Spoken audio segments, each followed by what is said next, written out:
ರಾಜ್ಯದ ಇತಿಹಾಸದಲ್ಲೇ ದೊಡ್ಡ ಚಿನ್ನ ಸ್ಮಗ್ಲಿಂಗ್ ಕೇಸು. ಆರೋಪಿ ನಟಿ ರನ್ಯಾ ರಾವ್ಗೆ ಹೆಚ್ಚಾಯಿತು ಮತ್ತಷ್ಟು ಸಂಕಷ್ಟ. ನಟಿ ಬಳಿ ನಗದು ಪತ್ತೆಯಾದಂತ ಹಿನ್ನೆಲೆಯಲ್ಲಿ ಇಡಿಗೆ ಡಿಆರ್ಐ ಮಾಹಿತಿಯನ್ನು ಕೊಡಲಾಗಿದೆ. ಚಿನ್ನ ಖರೀದಿಯಲ್ಲಿ ಅಕ್ರಮ ಹಣ ವರ್ಗಾವಣೆ ಆಗಿರುವಂತಹ ಶಂಕೆಯನ್ನು ಕೂಡ ಸದ್ಯಕ್ಕೆ ವ್ಯಕ್ತಪಡಿಸಲಾಗ್ತಾ ಇದೆ.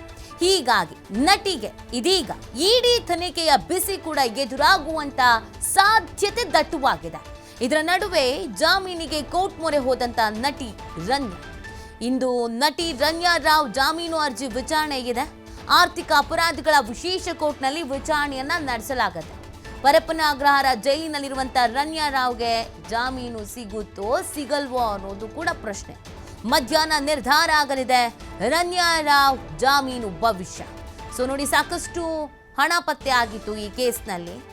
ಆ ಕಾರಣಕ್ಕಾಗಿ ಡಿಆರ್ಐ ಈ ಒಂದು ಸಂಪೂರ್ಣವಾದಂಥ ಮಾಹಿತಿಯನ್ನ ಇಡಿಗೆ ನೀಡಲಾಗಿದೆ. ಸೊ ಇದು ಇಡಿ ವ್ಯಾಪ್ತಿಗೆ ಬರುವಂಥ ಹಿನ್ನೆಲೆಯಲ್ಲಿ ಇಡಿ ಕೂಡ ಇದೀಗ ಎಂಟರ್ ಆದರೆ ತನಿಖೆ ಮತ್ತಷ್ಟು ಚುರುಕು ಪಡ್ಕೊಳ್ಳುತ್ತೆ. ಈ ತನಿಖೆ ಸಂದರ್ಭದಲ್ಲಿ ಗೊತ್ತಾಗಿರೋದು ಕೇವಲ ರನ್ಯಾ ರಾವ್ ಮಾತ್ರ ಅಲ್ಲ, ಈ ಪ್ರಕರಣದಲ್ಲಿ ಬೇರೆ ಬೇರೆಯವರು ಶಾಮೀಲಾಗಿರಬಹುದಾದ ಶಂಕೆಯನ್ನು ವ್ಯಕ್ತಪಡಿಸಲಾಗ್ತಾ ಇದೆ. ಯಾಕಂದ್ರೆ ಇದು ರಾಜ್ಯದ ಇತಿಹಾಸದಲ್ಲೇ ದೊಡ್ಡ ಚಿನ್ನ ಸ್ಮಗ್ಲಿಂಗ್ ಕೇಸು. ಹಾಗಾಗಿ ಈಕೆ ಒಬ್ಬಳಿಂದಲೇ ಇದೆಲ್ಲ ಸಾಧ್ಯ ಆಗಿಲ್ಲ.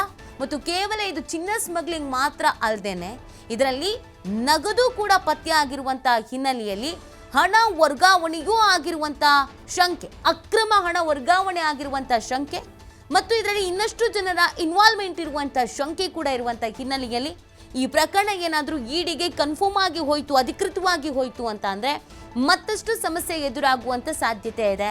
ತನಿಖೆ ಮತ್ತಷ್ಟು ಚುರುಕು ಪಡ್ಕೊಳ್ಳುತ್ತೆ. ಇನ್ನೂ ಕೆಲವರಿಗೆ ನೋಟಿಸ್ ಹೋಗ್ಬೋದು, ಇನ್ನೂ ಕೆಲವರನ್ನ ತನಿಖೆಗೆ ಒಳಪಡಿಸಬಹುದು. ಸೊ ಆ ಹಿನ್ನೆಲೆಯಲ್ಲಿ ಈ ಪ್ರಕರಣ ಮತ್ತಷ್ಟು ರೀತಿಯಾದಂಥ ತಿರುವನ್ನ ಪಡ್ಕೊಳ್ತಾ ಇದೆ.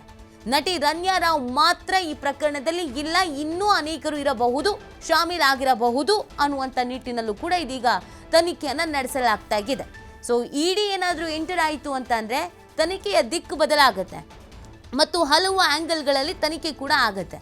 ಆಗ ಕೇವಲ ನಟಿ ರನ್ಯಾ ರಾವ್ಗೆ ಮಾತ್ರ ಅಲ್ಲ, ಅವರ ಜೊತೆಗೆ ಕೈ ಜೋಡಿಸಿದ ಹಲವರಿಗೂ ಸಂಕಷ್ಟ ಎದುರಾಗುವ ಸಾಧ್ಯತೆ ಇದೆ.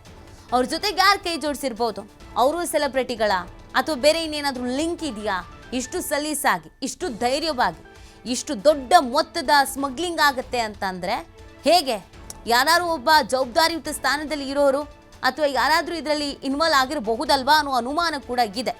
ರಾಜ್ಯದ ಇತಿಹಾಸದಲ್ಲೇ ಅತಿ ದೊಡ್ಡ ಸ್ಮಗ್ಲಿಂಗ್ ಅಂದರೆ ಯೋಚನೆ ಮಾಡಿ ಹೇಗಾಗೋದಕ್ಕೆ ಸಾಧ್ಯ ಅಂತ. ಯಾರದ್ದು ಸಹಾಯ, ಯಾರದ್ದು ಮಾರ್ಗದರ್ಶನ ಇಲ್ಲದೇನೆ ಹೇಗೆ ಈ ಪ್ರಕರಣ ನಡೆಯೋದಕ್ಕೆ ಸಾಧ್ಯ ಅನ್ನೋ ಅನುಮಾನ ಹುಟ್ಕೊಂಡಿದೆ. ಆ ಕಾರಣಕ್ಕಾಗಿ ಇದೀಗ ತನಿಖೆಯನ್ನು ಮತ್ತಷ್ಟು ಚುರುಕುಪಡಿಸಲಾಗುತ್ತೆ.